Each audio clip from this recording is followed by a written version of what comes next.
Hola, bienvenidos nuevamente a un episodio más del podcast Construyendo con Amor de Grupo Poiesis. El día de hoy, que no había estrenado el set, ¿verdad? La doctora Isabel Villalobos. Doctora, muchas gracias por acompañarnos en este nuevo set. Ya nos tocaba, ¿verdad? Nuevo tema. Ya nos tocaba tema y por supuesto estrenar el nuevo set que está muy hermoso, se siente muy bien. Así que les invitamos a todos a escucharnos, a seguirnos hoy. Doctora, en Pilares de Curridabat, ¿correcto? Adultos, parejas, familias, adultos jóvenes también.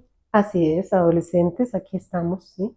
Doctora, el día de hoy vamos a hablar de un tema sumamente sensible, pero en el cual la doctora nos aporta amplia experiencia, ¿verdad? Los mitos y factores sobre el riesgo, ¿verdad?, del suicidio.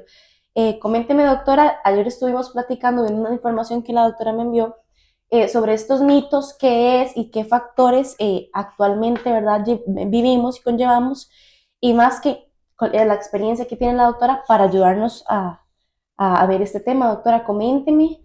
Más que todo, iniciemos con lo que son los mitos sobre el suicidio. Iniciemos con los mitos. Creo que sería bueno iniciar con una definición de suicidio que nos lleva a pensar justamente en los mitos. El doctor Alfonso Reyes Ubirías, que es un médico, fue un médico psiquiatra mexicano y tanatólogo, trabajó el tema, y muy querido amigo también. Dice, el suicidio es en sí mismo bastante complejo. No es simplemente un síntoma de patología mental, es mucho más que eso. Dice, el suicida no es un loco, tampoco un valiente, menos aún un cobarde. El suicidio sucede en el individuo normal y posee siempre un valor afectivo, ético y existencial. Entonces ya ahí nos está diciendo que el suicidio no es de locos. No. Para empezar a desmitificar el tema, ¿no? No se suicidan los locos o los cobardes o los valientes, porque no se trata de eso, ¿sí? Hablaríamos del suicidio como este acto en donde la persona se ve totalmente limitada en su capacidad para tomar decisiones o para seguir viviendo, porque ni siquiera es el deseo de muerte como tal. No podríamos decir que el suicida busca la muerte. Un ser humano, de alguna forma, estamos organizados, estructurados desde niños, desde bebés, para la vida. Si vamos cruzando por la calle, vamos a fijarnos si no viene un carro para pasar con libertad y no morir atropellados, por ejemplo. Entonces, esto hay que tomarlo con mucho cuidado, porque si no, entonces diríamos que una persona que se suicida quería morirse. Y esto podríamos hablarlo como un mito también. Creo que en parte como el hecho de, valiente ante la situación, enfrentarse ante un suicidio, ¿verdad? Tomar la decisión, o valiente para continuar con la vida. Es como un doble filo. Claro. O un cobarde en no terminar con la vida, o un cobarde para estar frente a la decisión de un suicidio y no hacerlo. Claro, es que, a ver, y algo que nos ayuda mucho a trabajar con personas con ideación suicida justamente es esto, pensamientos suicidas, la ambivalencia, porque tiene que ver con la vida. Dejar de vivir implicaría, o la muerte en el suicidio, lo que significa un poco es, ya no puedo seguir viviendo así, ya no puedo con esto, y escuchamos a la persona decir, esto es más grande que yo, los otros van a estar mejor sin mí, quisiera dormir y no despertar jamás, la vida no tiene sentido. Entonces, y esta ambivalencia tiene que ver con quiero vivir, pero bien. Todos los seres humanos querríamos vivir y estar bien. Entonces, ahí en el fondo esto, ¿no? No quiero seguir así, no puedo más con esta carga tan grande. En cierta parte, que ya no exista la angustia. Que ya no exista este dolor tan grande, porque al final es lidiar con el dolor, con el vacío mismo, de no saber qué hacer frente, no vamos a decir una situación, sino un montón de situaciones que se nos han acumulado en el tiempo, en donde la persona dice, ya no aguanto más, ya no puedo más. Por eso precisamente es este sentimiento de desesperanza profundo, porque ante la desesperación vos decís, ay, mira, dejé las llaves, qué torta, dejé las llaves en mi casa, uy, y al momento vos pensás, puedo llamar a la vecina, mire, la vecina, acordate que vos tenés una copia de mi llave, o sea, algo me acuerdo que me ayuda a salir de esta desesperación, vamos a ver. Pero en la desesperanza hay un vacío profundo de no saber qué hacer, y tiene que ver con esto justamente de en mi angustia más profunda, yo ahora sí que no tengo las herramientas para salir de esto. Entonces la persona siente que está como en este túnel en donde no ve salida posible.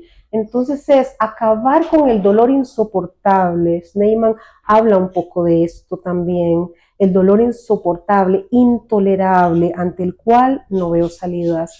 Por eso es importante conocer algunos factores de riesgo, algunas señales que puedan ayudarnos a identificar y cómo ayudar a una persona, porque cualquier persona puede ayudar a alguien en riesgo, no tiene que saber mucho más allá que cierta preparación o ciertas preguntas que puede hacer, por lo menos para sostener un poco a la persona que está en una ideación suicida o pensamiento suicida, mientras le llevamos al profesional, ¿no? Entonces podemos decir que quien lo dice no lo hace, esos mitos son totalmente falsos, sí. O que si se habla del tema ya se puede tener en mente una ideación suicida y todos esos mitos que hemos escuchado a través de la historia. Sí, el mito lo que dice es que la persona que habla no lo hace, o el que lo hace no lo dijo, o si quieres le ponemos perro que ladra no muerde.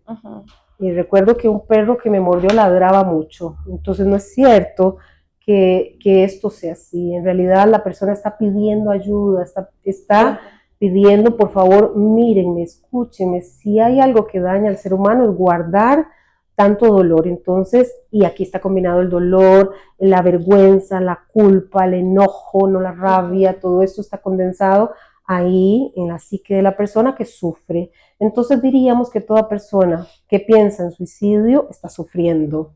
Y ante el sufrimiento trabajamos los profesionales en salud mental, ponerle palabra a ese sufrimiento, a simbolizar, a darle un sentido de vida. Al final, ciertamente, cuando perdemos sentido de vida, a ver, una persona que se levanta en la mañana porque tiene hijos y va a trabajar, su sentido de vida es ver a sus hijos crecer, que vayan a la escuela, que terminen un colegio, que ingresen a la universidad. Eso va a ser su orgullo, su dicha, su razón de vivir. Y a lo mejor cada quien va a tener una razón de vivir.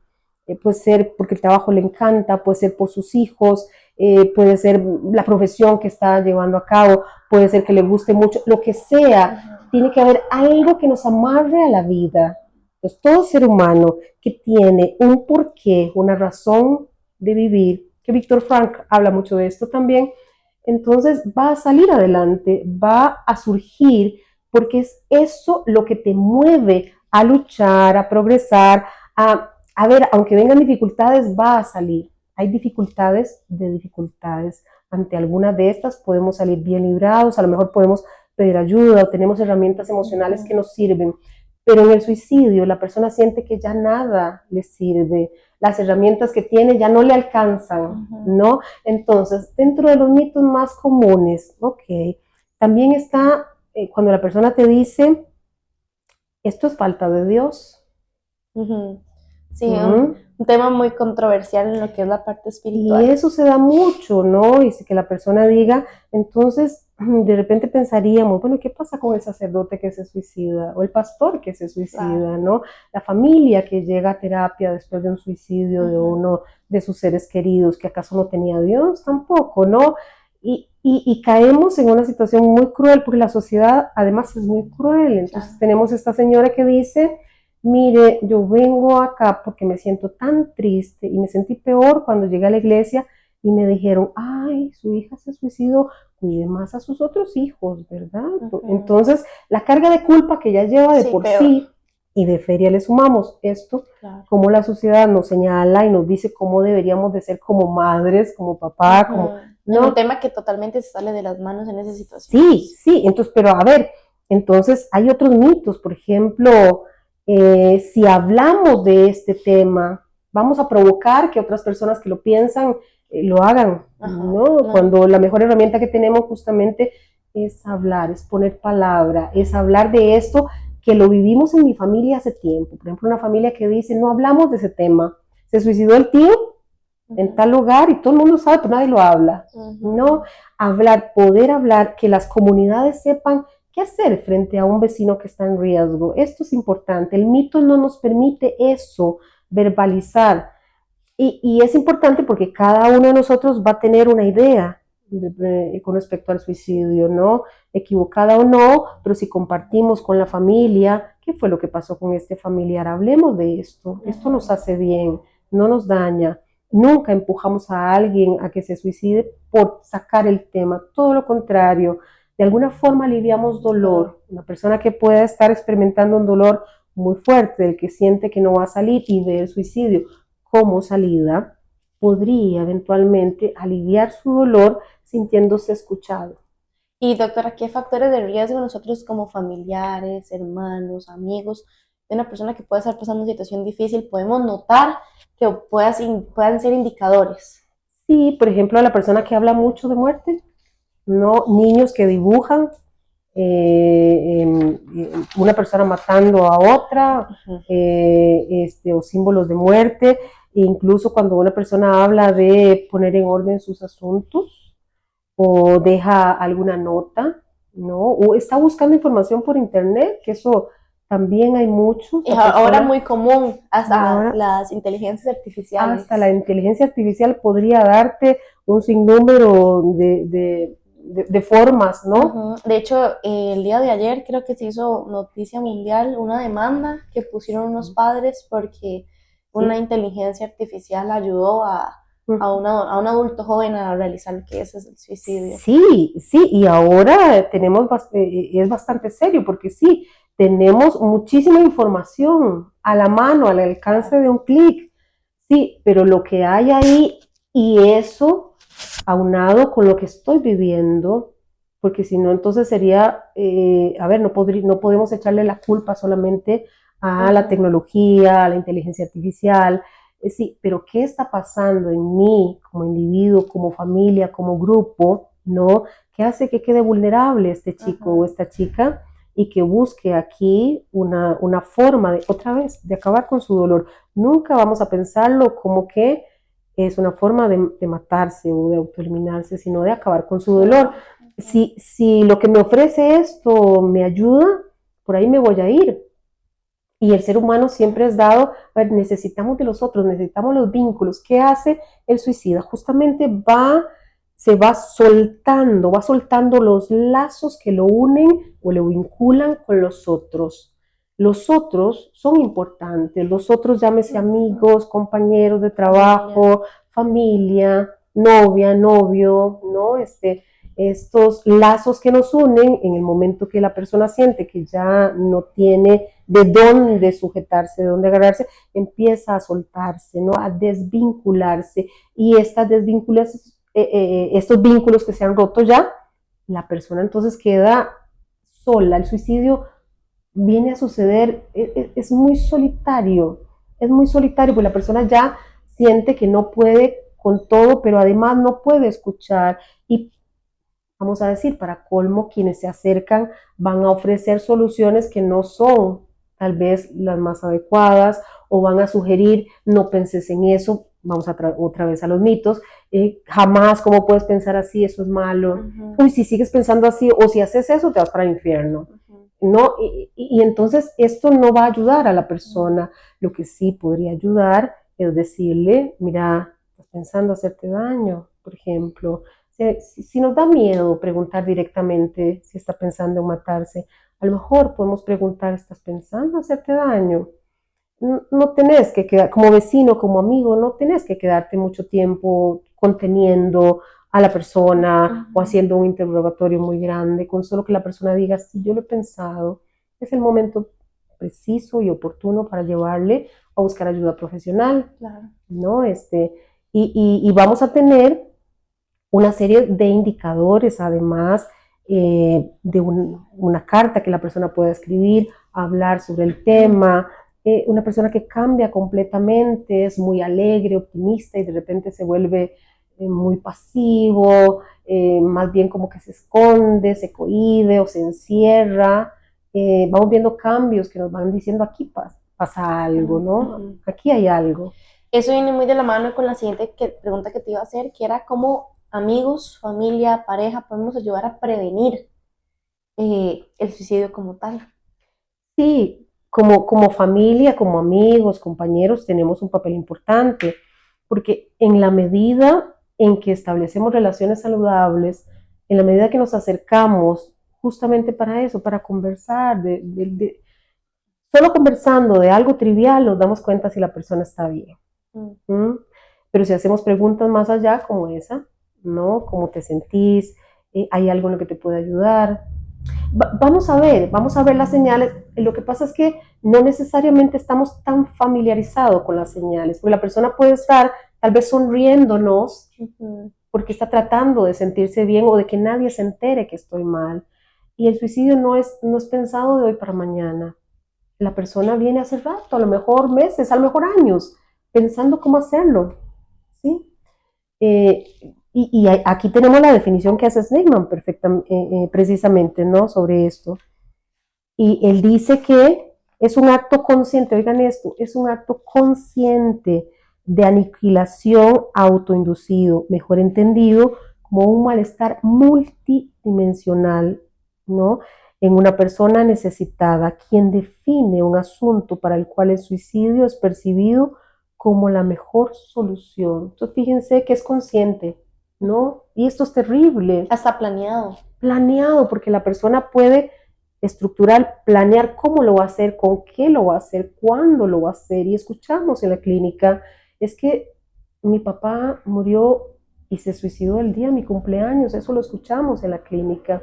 Y qué dolor, ¿no? Y qué carga tan terrible después vive la familia sobreviviente o supervivientes de un duelo por suicidio. Es el duelo, vamos a ver, más difícil si se quiere, porque no es lo mismo que una persona muera, no sé, tenía un cáncer, un accidente. Es una muerte más impotente. A lo mejor, no sé, culpamos siempre a alguien de afuera, pero ante esto, ¿no? Y es importante entender que no hay culpa, no es que alguien tenga la culpa, no, al final es un dolor muy grande que carga a la familia después de que el ser querido se va, pero que si podemos prevenir o de alguna forma ayudar a otros, es justamente eso, escuchando, hablando. Aunque sea brindándole apoyo, herramientas de apoyo a personas profesionales, sí, saber que hay una opción. Sí. Yo diría que lo más importante, lo mejor que podemos hacer es cuando vemos a alguien mal, decirle, mira, yo estoy aquí para apoyarte y lo más importante es que puedas reconocer que necesitas ayuda, yo te acompaño, acompañarlo, yo creo que vamos a un profesional, vamos para que puedas hablar de esto que te pasa, yo te acompaño, es estar ahí. La persona que está en riesgo no necesita a veces que le digas mucho. Sí, tal vez solución de una vez. No, sí, porque a lo mejor hay que trabajar un poco para construir esa solución. No, y le va a tocar al profesional acompañar, ir construyendo para procesar a lo mejor duelos no resueltos, a lo mejor situaciones del presente, dificultades para encontrar un trabajo, y hay formas de ayudar a una persona que no necesariamente es cargando, porque esto es importante, a veces tratamos de estar tan presentes, ¿no? Que tratamos de dar soluciones que a lo mejor no son para esta persona. Entonces no es necesario tanto, sí la palmada, sí el abrazo, sí la cercanía, algo sencillo, salir a algún lugar, pero no es dejarlo pasar, no es decirle, olvídate, eso se va a pasar mañana, deja de pensar en eso, vamos a tomarnos un traguito, no, porque eso sería tapar el dolor. Eso sería seguir tapando el dolor. Entonces, o eso no existe, dejémoslo de lado, sigamos viviendo, y esta persona no puede hacer eso, ¿no? Entonces sí necesita elaborar sus duelos, sí necesita trabajar sus dolores, pero entonces en ese sentido, sí el vecino, el amigo, el familiar puede acompañar. Y lo más importante es eso, llevar a un profesional, no dejarlo pasar, no guardar secretos, porque también a veces nos vemos de alguna forma ahí como entre la espada y la pared. Mire, yo lo voy a contar, pero no le diga a nadie. No, cuando es su vida la que está en riesgo, yo no voy a guardar el secreto. Esto tenemos que contarlo para recibir la ayuda necesaria. Ahí viene la siguiente y última consulta. ¿Qué tan importante es este proceso psicológico? ¿En qué nos puede ayudar? Sí, cuando hablamos de un proceso, a lo mejor la persona pueda sentirse abrumada. Una persona en riesgo, por ejemplo, si se le habla de un proceso, se va a sentir abrumada porque a lo mejor el proceso suena muy largo, ¿no? Y una persona en riesgo necesita algo que pueda, ahí sí que necesitamos una curita. Una contención. Sí, sí, ahí sí podemos hablar de una curita para por lo menos aliviar en este momento el dolor para después profundizar y seguir trabajando. Pero sí, y curita me refiero en el tanto que la intervención en crisis es esto, ¿no? Que la persona en ese momento podamos junto con la persona encontrar una respuesta, una posible solución a algo que en este momento es el detonante de lo que está sucediendo, porque eso sí urge encontrar, ¿no? Ya después se trabajará todo lo demás que trajo esto, ¿no? Cómo se acumuló en el tiempo tanto dolor para llegar a pensar en que el suicidio es la única salida, ¿no? Pero ciertamente se hace una intervención en crisis en donde se trabaja puntualmente lo que esta persona en este momento la detona para ir organizando de nuevo, ¿no? Para equilibrar, diríamos, ¿no? Y ya más adelante haremos un proceso si esta persona está dispuesta a hacer un proceso que sí lo requiere, ¿no? Bueno, doctora, muchísimas gracias por compartir con nosotros este espacio de un tema sumamente sensible. Y bueno, la doctora es especialista en el área de intervención en crisis, suicidio. Ya hemos hablado de otros temas con la doctora acá sensibles, el cual su amplia experiencia nos ha ayudado mucho, ¿verdad?, en el abordaje de estos casos. Y bueno, doctora, esperamos tenerla nuevamente por acá. Muchísimas gracias, Fío, muchas gracias por el espacio. Y sí, definitivamente, un poco para cerrar el tema, diría que pensemos un poco que no necesariamente porque veas a una persona alegre es que está bien. Pensaba en Violeta Parra, la que escribió que es un himno, ¿no? Un himno de gratitud, gracias a la vida que me ha dado tanto, ¿no? Y esa canción la populariza una argentina también, que es Mercedes Sosa, y es preciosa la canción. Ella escribe esta canción y posterior a esto ella se suicida. Hay que pensarlo un poco, ¿verdad? Una persona que sea exitosa, que tenga dinero, que tenga todo, y de repente decimos, ¿cómo si tenía todo? ¿Qué es lo que sufría? ¿Qué es tanto lo que sufría o qué estaba pasando en su interior que no logró equilibrar su vida y pensar en seguir viviendo? O sea, no tuvo la posibilidad, todo se le oscureció, diríamos, ¿no? Todo se puso oscuro y ante esto cualquiera, vamos a ver, cualquier ser humano en un momento determinado en donde sentimos que se nos unen muchas circunstancias que nos doblegan, podríamos pensar en suicidio como salida.